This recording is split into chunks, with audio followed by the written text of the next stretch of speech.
I reckon we're ready now, Gertrude. We won't ring the chimes today. I'll just call them myself. Roderick, Mother Bayard, we're all ready. Come to dinner. And a new horse, too, Roderick? I used to think that only the wicked owned 2 horses. A new horse, a new house, and a new wife. Well, Mother, how do you like it? Our first Christmas dinner in the new house, eh? I don't know what your dear father would say. Bless, O Father, thy gifts to our use, and us to thy service, and make us mindful of the needs of others through Jesus Christ our Lord. Amen. Amen. My dear Lucia, I can remember when there were still Indians on this very ground, and I wasn't a young girl then either.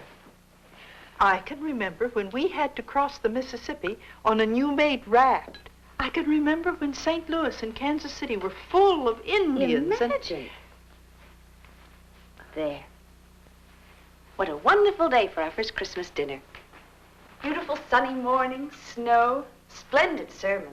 Dr. McCarthy preaches a splendid sermon. I cried and cried. Now, what'll you have? Mother, a little sliver of white? Every leaf twig is wrapped around with ice. You almost never see that. Can I cut it up for you, dear? Gertrude, I forgot the jelly. You know, on the top shelf. Mother Bayard, I found your mother's gravy boat while we were moving. What was her name, dear? What were all your names? You were a Genevieve Wainwright. Now, you must write it down somewhere. I was Genevieve Wainwright, and my mother was Faith Morrison. She was the daughter of a farmer in New Hampshire who was something of a blacksmith, too. And she married young John Wainwright. Genevieve Wainwright, Faith Morrison. It's all down in a book somewhere upstairs. We have it all. All that kind of thing is very interesting. Come, Lucia. Just a little wine. Mother, a little red wine for Christmas Day? It's full of iron. Take a little wine for thy stomach's sake. Really, I can't get used to wine. What would my father say? But I suppose it's all right. Well, well, I smell turkey. My dear cousins, you don't know how pleasant it is to be having Christmas dinner with you all. I've lived out there in Alaska so long without relatives. Let me see, how long have you had this new house, Roderick? Why, it must be... 5 years. It's 5 years, children. You should keep a diary. This is your 6th Christmas dinner here. Think of that, Roderick. We feel as though we've lived here 20 years. At all events, it still looks good as new. What do you have, Brandon? Light or dark? Frida, fill up Cousin Brandon's glass. Oh, dear, I can't get used to these wines. I don't know what my father'd say, I'm sure. What'll you have, Mother Bayard? Yes, I can remember when there were Indians on this very land. Mother Bayard hasn't been very well lately, Roderick. My mother was Faith Morrison. In New Hampshire, she married a young John Wainwright, who was a congregational minister. He saw her in his congregation one day. Mother Bayard, hadn't you better lie down, dear? And right in the midst of his sermon, he said to himself, I'll marry that girl. And he did. And I'm their daughter. Just a little nap, dear? Oh, I'm all right. Just go on with your dinner. I was 10, and I said to my brother, now why can't I go out and play?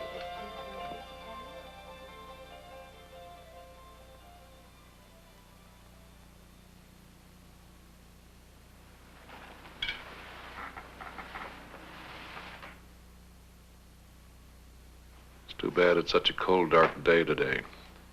We almost need the lamps. I spoke to Major Lewis for a moment after church. His sciatica troubles him, but he does pretty well. I know Mother Bayard wouldn't want us to grieve for her on Christmas Day, but I can't forget her sitting in her wheelchair right beside us only a year ago. And she would be so glad to know our good news. Now it's Christmas. Cousin Brandon, a glass of wine with you, sir. Glass of wine with you, sir. Does the major sciatica cause him much pain? Oh, some perhaps. But you know his way. He says it'll all be the same in 100 years. Yes, he's a great philosopher. Well, his wife sends you 1,000 thanks for her Christmas present. I forgot what I gave her. Oh, yes, the work basket. Oh, my wonderful new baby, my darling baby. Whoever saw such a child? Quick, nurse, a boy or a girl? A boy. Roderick, what shall we call him? Really, nurse, you've never seen such a child. We'll call him Charles, after your father and grandfather. But there are no Charleses in the Bible, Roderick. Of course there are. Surely there are. Roderick. Very well. But he shall always be Samuel to me. What miraculous hands he has. Really, they are the most beautiful hands in the world. All right, nurse. Have a good nap, my darling child. Don't drop him, nurse. Brandon and I need him in our firm.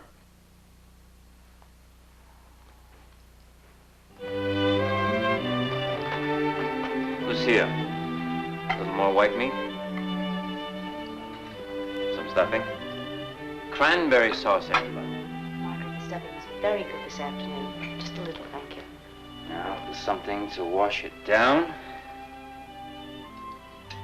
Cousin Brandon, a glass of wine with you, sir. To the ladies, God bless him. Thank you, kind sirs.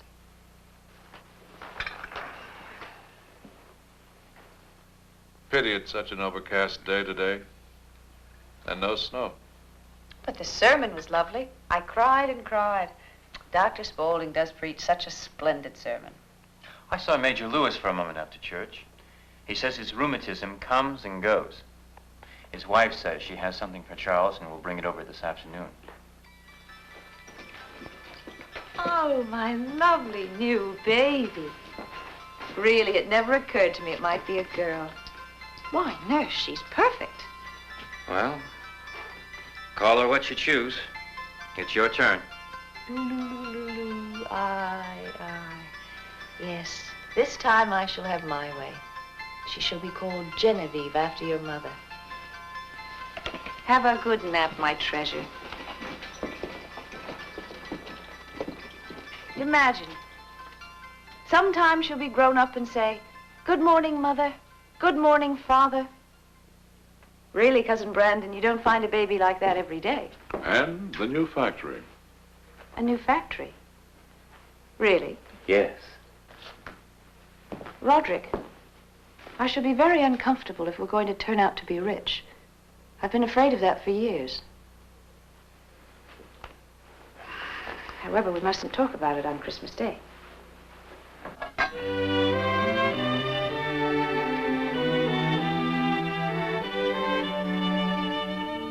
I'll just take a little piece of white meat, thank you. Roderick, Charles is destined for the ministry. I'm sure of it. Woman, he's only 12. Now let him have a free mind. Now, we want him in the firm, I don't mind saying.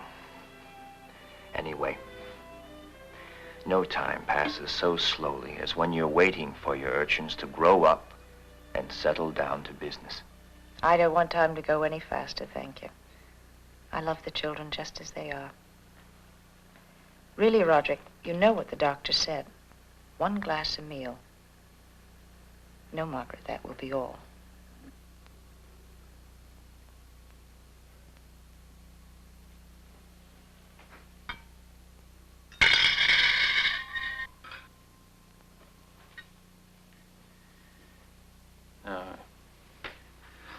Wonder what's the matter with me. Roderick, do be reasonable.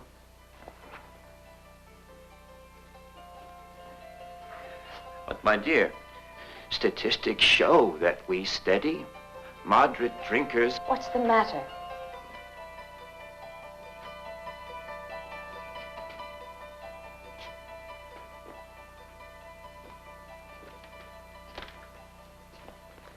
It's fine to be back at table with you again. How many good Christmas dinners have I had to miss upstairs? And to be back at a fine, bright one, too. Oh, my dear, you gave us a very alarming time. Here's your glass of milk. Josephine, bring Mr. Bayard's medicine from the cupboard in the library. At all events, now that I'm better, I'm going to start doing something about the house. Oh, Roderick, you're not going to change the house. Only touch it up here and there. Looks 100 years old. Charles, dear, you carved the turkey. Your father's not well. You always said you hated carving, though you are so clever at it.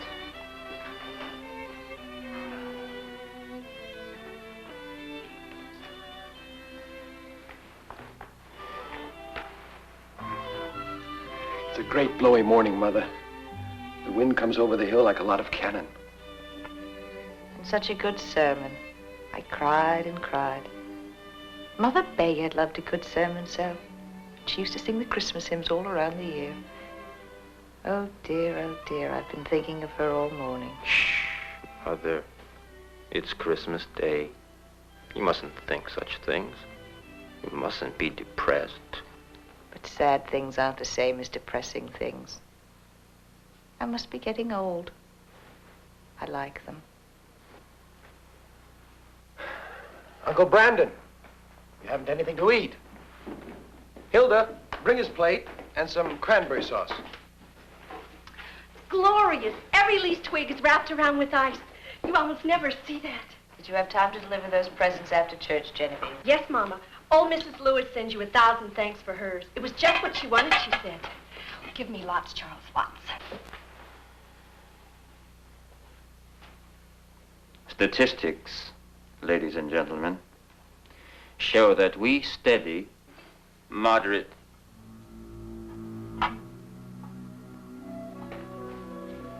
Father, how about a little skating this afternoon? I'll live till I'm 90. I really don't think he ought to go skating.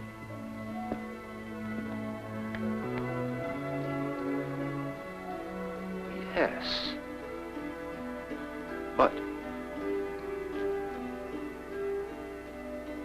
But not yet.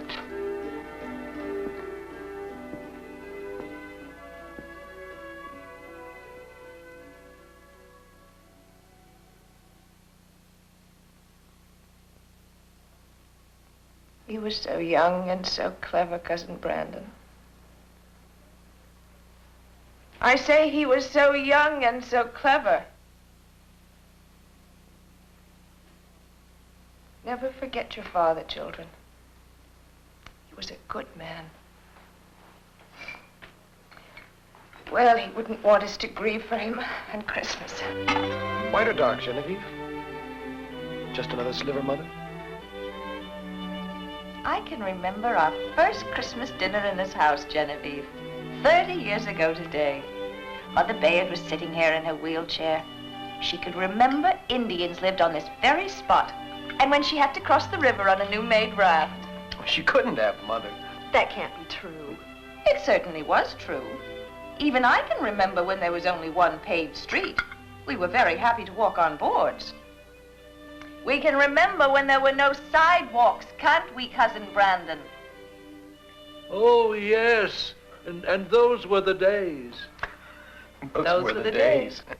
And the ball last night, Genevieve? Did you have a nice time, dear? I hope you didn't dance to jazz music. I think a girl in that position ought to set an example. Did Charles keep an eye on you? He had none left. They were all on Leonore Banning. He can't conceal it any longer, Mother.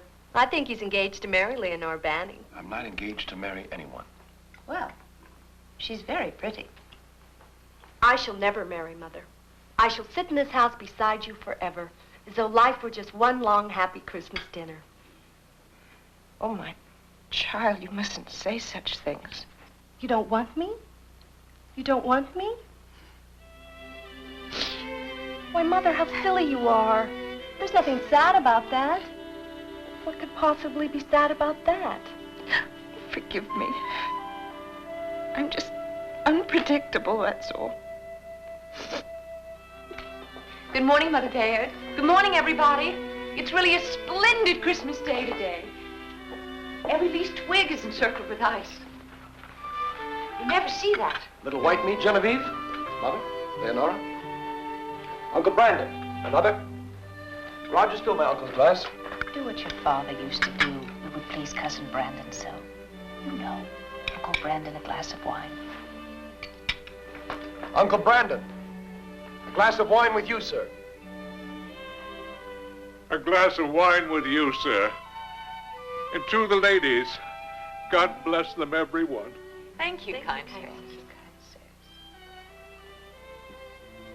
And if I go to Germany for my music, I promise to be back for Christmas. I wouldn't miss that. I hate to think of you over there all alone in those strange pensions. But, darling, the time will pass so fast you'll hardly know I'm gone. I'll be back in the twinkling of an eye. What an angel. The darlingest baby in the whole world. Do let me hold it, nurse.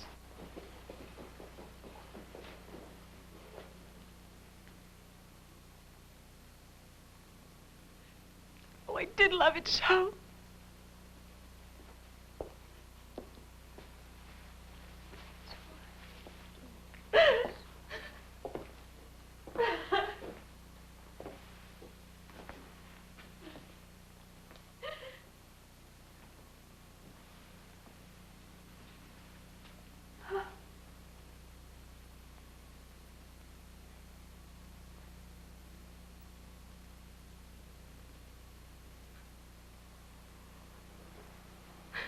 Isn't there anything I can do? No, dear. Only time. Only the passing of time can help in these things. Don't you think we might ask Cousin Ermengarde to come and live with us here? There's plenty for everyone. There's no reason why she should go on teaching the first grade forever and ever. She wouldn't be in the way, would she, Charles? No. I think that would be fine. Potatoes and gravy, anybody? Mother, a little more turkey.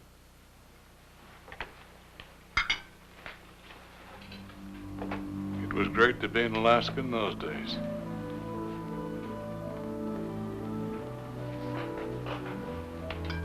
Mother, what's the matter? Hush, my dear. It will pass.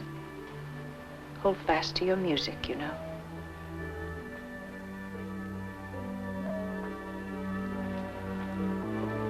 No. I want to be alone for just a few minutes. Charles, Mother doesn't tell us, but she hasn't been very well these days. Come, Mother, we'll go to Florida for a few weeks. Don't be foolish. Don't grieve.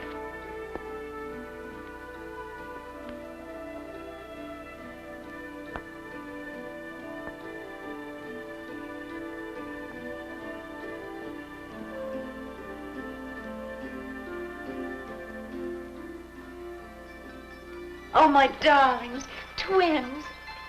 Charles, aren't they glorious? Look at them. Look at them. What will I do? What's left for me to do? Which is which? I feel as though I was the first mother who ever had twins. Oh, look at them now. Why wasn't Mother Bayard allowed to stay and see? I don't want to go on. I can't bear it. Genevieve? Genevieve, how frightful Charles! Mother would feel to think of Charles! Genevieve! I never told her how wonderful she was. We all treated her as though she were just a friend in the house. I thought she'd be here forever. Genevieve, do come one minute and hold my baby's hands. We shall call the girl Lucia, after her grandmother. Will that please you? Do just see what adorable little hands they have. They are wonderful, Leonora. Give him your finger, darling. Just let him hold it. And we'll call the boy Samuel. Well, now, everybody, come and finish your dinners. And nurse, don't drop them. At least don't drop the boy. We need him in the firm. Someday they'll be big. Imagine. They'll come in and say, "Hello, Mother." Come, a little wine, Leonora. Genevieve, it's full of iron. Eduardo, fill the ladies' glasses. Certainly is a keen, cold morning. I used to go skating with Father on mornings like this. Mother would come home from church saying... I know. Saying such a splendid sermon. I cried and cried. Why did you cry, dear? That generation all cried at sermons. It was their way. Really, Genevieve? They had had to go since they were children. And I suppose sermons reminded them of their fathers and mothers. Just as Christmas dinners do us. Especially in an old house like this. It really is old, Charles, and so ugly. With all that iron filigree and dreadful cupola. Charles, you aren't going to change the house. No, I won't give up the house, but great heavens, it's nearly 50 years old. This spring, I'll remove the cupola and build a new wing toward the tennis court. And then couldn't we ask your dear old cousin Ermengarde to come and live with us? She's really the self-effacing kind. Ask her now, take her out of the first grade. We only seem to think of it on Christmas Day, with her Christmas cards staring us in the face. Another boy. Another boy. Here's a Roderick for you at last. Roderick Brandon Bayard, a regular little fighter. Goodbye, darling. Don't grow up too fast. Yes. Stay just as you are. Thank you, nurse. Stay just as you are. Now I have 3 children. 1, 2, 3. 2 boys and a girl. I'm collecting them. It's very exciting. What, Hilda? Oh, Cousin Ermengarde's come. Come in, cousin. Such a pleasure to be with you all. The twins have already taken a great fancy to you, cousin. Baby went to her at once. Well, Cousin Ermengarde, exactly how are we related? There, Genevieve, that's your specialty. Well, Mother, Grandmother... a little more turkey and stuffing? Cranberry sauce, anybody? I can work it out. Grandmother Bayard was Your your grandmother Baird was second cousin to my grandmother Hoskins through the Wainwrights. Well, it's all in a book somewhere upstairs. All that kind of thing is awfully interesting. Nonsense. There are no such books. I collect my notes off of gravestones. And you have to scrape a good deal of moss, let me tell you, to find one great-grandparent. There's a story that my grandmother Bayard crossed the Mississippi on a raft before there were any bridges, ferry boats. She died before Genevieve and I were born. Time certainly goes very fast in a great country like this. Have some more cranberry sauce, Cousin Ermengarde. Well, time must certainly be passing very slowly in Europe with this dreadful, dreadful war going on. Perhaps an occasional war isn't so bad after all. Clears up a lot of the poisons they collect in nations. It's like a boil. Dear, dear. Yes, it's like a boil. Isn't he wonderful in it, Mother? Mother, don't let Roderick fool with my stamp album while I'm gone. Now, Sam, do write a letter once in a while. Do be a good boy about that, Mom. You can send some of your cakes once in a while, Cousin Ermengarde. I certainly will, my dear boy. If you need any money, we have agents in London, remember. Well, goodbye.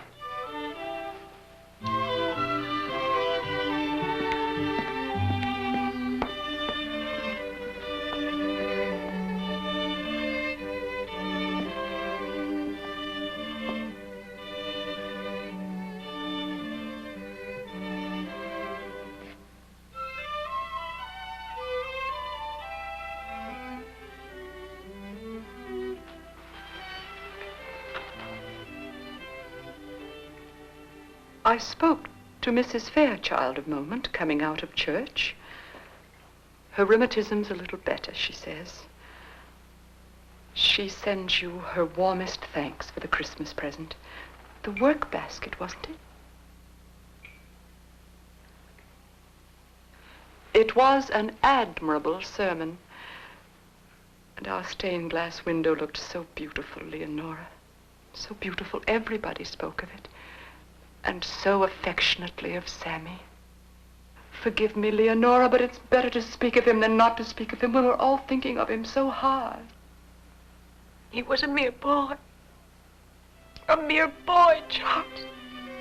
My dear. I want to tell him how wonderful he was. Let him go so casually.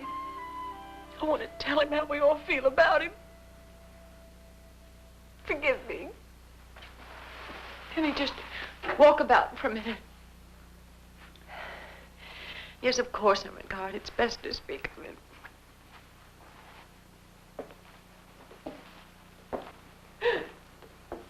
Wasn't there anything I could do?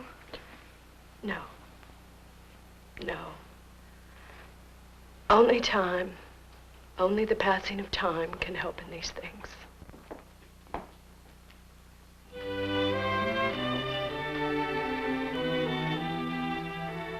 What's the matter with everybody? Why are you all so glum? The skating was fine today. Sit down, young man. I have something I want to say to you. Everybody was there. Lucia skated in the corners with Dan Creighton the whole time. When will it be, Lucia? When will it be? I don't know what you mean. Lucia's going to be leaving us soon, Mother. Dan Creighton of Roderick! I have something I want to say to you. Yes, Father? Is it true, Roderick, that you made yourself conspicuous last night at the country club? And at a Christmas Eve dance, too? Now, Charles, I beg you, this is Christmas dinner. Really, Father, he didn't. It was that dreadful Johnny Lewis. I don't want to hear about Johnny Lewis. I want to know whether a son of mine... Charles, I beg you. The first family of this city. I hate this city and everything in it. I always did. You behaved like a spoiled puppy, sir. An ill-bred, spoiled puppy. What did I do? What did I do that was wrong? You were drunk! And you were rude to the daughters of my best friend. Nothing in the world deserves an ugly scene like this. Great God, you gotta get drunk in this town to forget how dull it is. Time passes so slowly here, it stands still. That's what's the trouble. We can employ your time, young man. You will leave the university, and you will come to work at the Bayard factory, starting on January 2nd. I have better things to do with my time than go into your factory. I'm going somewhere where time passes, by God. Roderick? Roderick, just a moment. Charles, where will he go? Mother, he'll be back. Now I have to go upstairs and pack my trunk. I won't have any children left. Mother, he'll be back. He's gone to California or somewhere. Cousin Ermengarde has done most of my packing. Oh, thanks 1,000 times, Cousin Ermengarde. I won't be long.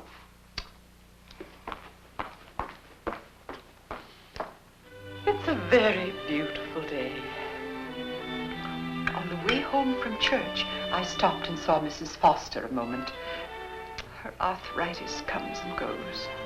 Is she actually in pain, dear? She says it'll all be the same in 100 years. Yes, she's a brave little stoic. Come now, Mother. The white meat. Mary, pass my cousin's plate. What is it, Mary? Oh.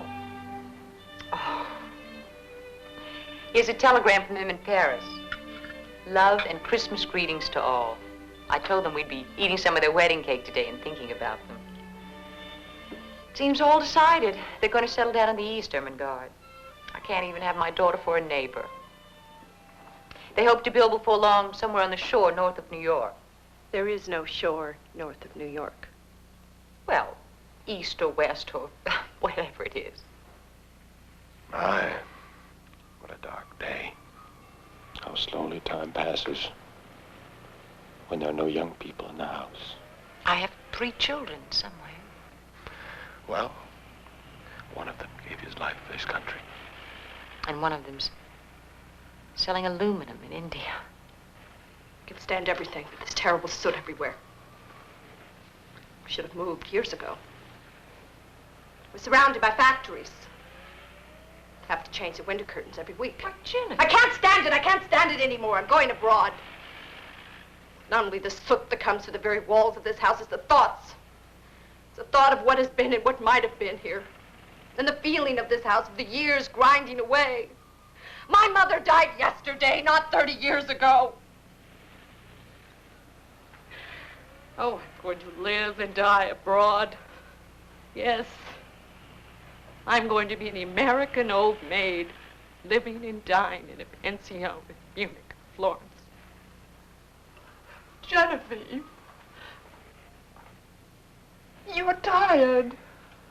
Come, Genevieve, take a good drink of cold water. Mary, open the windows.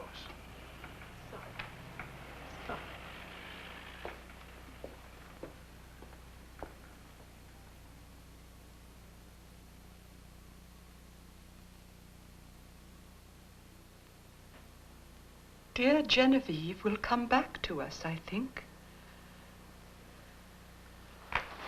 You should have been out today, Leonora. It was one of those days when everything was encircled with ice. Very pretty indeed.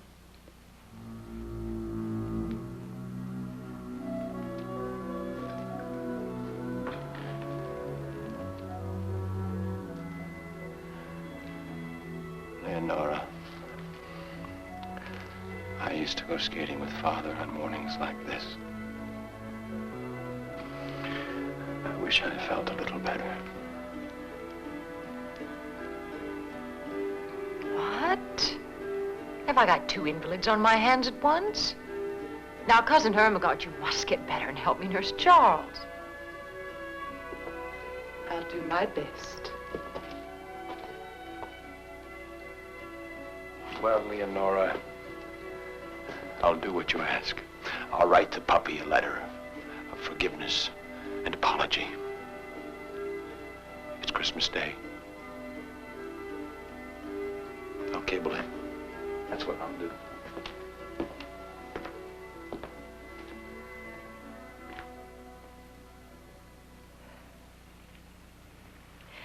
Ermengarde, it's such a comfort having you here with me. Oh, Mary. Really, I don't think I could eat a thing. Well, perhaps just a little sliver of white meat. I spoke to Mrs. Keene a moment coming out of church. She asked after the young people. I felt very proud at church, sitting under our windows, Leonora. Our brass tablets. The Bayard aisle. It's a regular Bayard aisle. And I love it.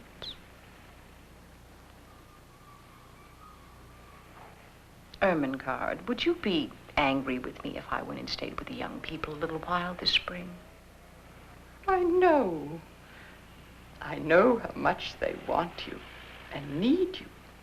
Especially now that they're about to build a new house. You wouldn't be angry? This house is yours, as long as you want it, remember? I don't see why the rest of you dislike it. I like it, more than I can say. I won't be very long. I'll be back in no time. And then we can have some more of our readings aloud in the evening.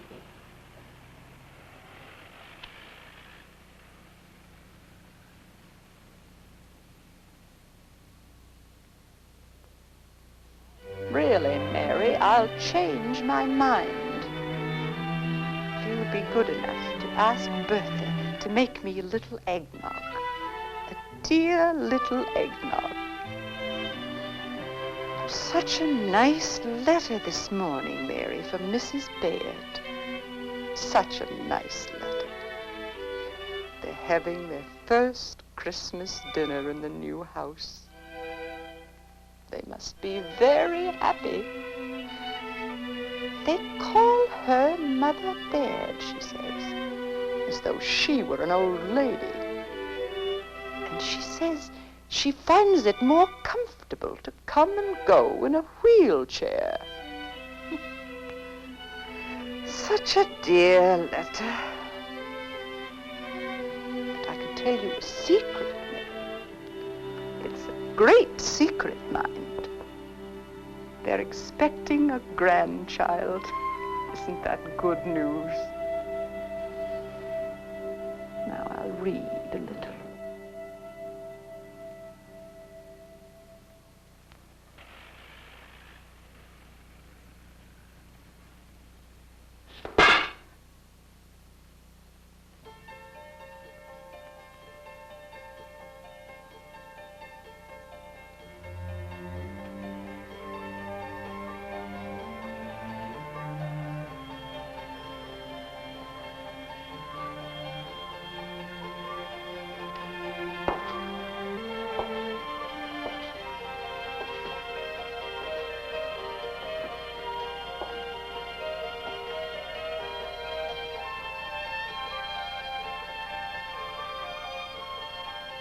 Dear little Roderick. And little Lucia.